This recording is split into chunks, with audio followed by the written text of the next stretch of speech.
ਸੁੱਤਾ ਪਿਆ। ਹੈਲੋ 5 ਮਹੀਨੇ ਹੋ ਗਏ ਯਾਰ। ਹਾਂਜੀ ਕਰ ਸਾਹਿਬ 5 ਮਹੀਨੇ ਭਰਾ ਨੂੰ ਕਰਾਇਆ ਨਹੀਂ ਤਾਂ ਦੁਕਾਨ ਦਾ ਯਾਰ। ਕਮਾਲ ਆ ਤੇਰੇ ਹੱਦ ਹੋ ਗਈ। ਮੈਂ ਤੈਨੂੰ ਕਿੰਨੇ ਦਿਨ ਹੋ ਗਏ ਤੈਨੂੰ ਫੋਨ ਕਰਿਆ ਨਾ ਵੀ ਯਾਰ ਨਾ ਫੋਨ ਕਰਦਾ।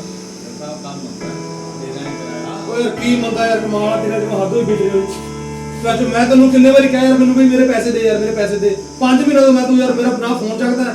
ਠੀਕ ਹੈ ਜਦੋਂ ਤੈਨੂੰ ਕਹੀਦਾ ਯਾਰ ਮੈਨੂੰ ਕਿਰਾਇਆ ਦੇ ਤੂੰ ਕਿਰਾਇਆ ਨਹੀਂ ਦਿੰਦਾ। ਦੇਣਾ ਫਿਰ ਕਰ ਤੇ ਨਹੀਂ ਯਾਰ ਤੂੰ ਦੁਕਾਨ ਵੇ ਨਹੀਂ ਕਰ ਰਿਹਾ। ਚੱਲ ਕਰ ਆ ਚੱਕ ਸਾਹਿਬ ਨਹੀਂ ਯਾਰ ਕਮਾਲ ਹੋਡੀ ਵਾਲੀ ਯਾਰ। ਨਹੀਂ ਯਾਰ ਗੱਲ ਕੀ ਮਤਲਬ ਯਾਰ ਚਾਹ ਯਾਰ ਤੈਨੂੰ ਮਰਜ਼ੀ ਦੱਸ ਦੇ ਯਾਰ। ਚੱਕ ਸਮਾਨ ਵੇ ਦੁਕਾਨ ਵੇ ਨਹੀਂ ਕਰ ਰਿਹਾ। ਗੱਲ ਐਵੇਂ ਤੁਸੀਂ ਯਾਰ ਪੜਿਆ ਉਹ ਪਵਨ ਪਾਣੀ ਲਿਆ ਓਏ।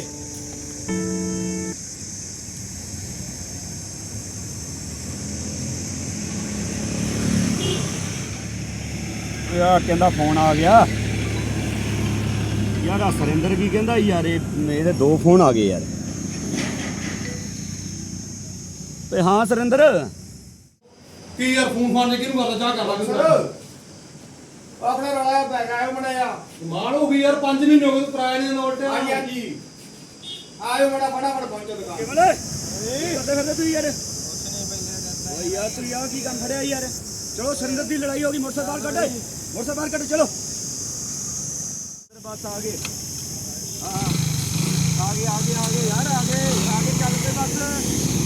ਯਾਰ ਤੂੰ ਮੇਰੇ ਪੈਸੇ ਦੇ ਯਾਰ। ਗੱਲ ਕਰ ਮੈਂ ਹੁਣ ਵੱਡਾ ਤੂੰ ਫੋਨ ਕਰਦਾ। ਗਿਲ ਸਾਹਿਬ ਦੇ ਦਿੰਦੇ ਆ ਉਹ ਨਹੀਂ ਯਾਰ ਮੇਰੇ ਪੈਸੇ ਦੇ।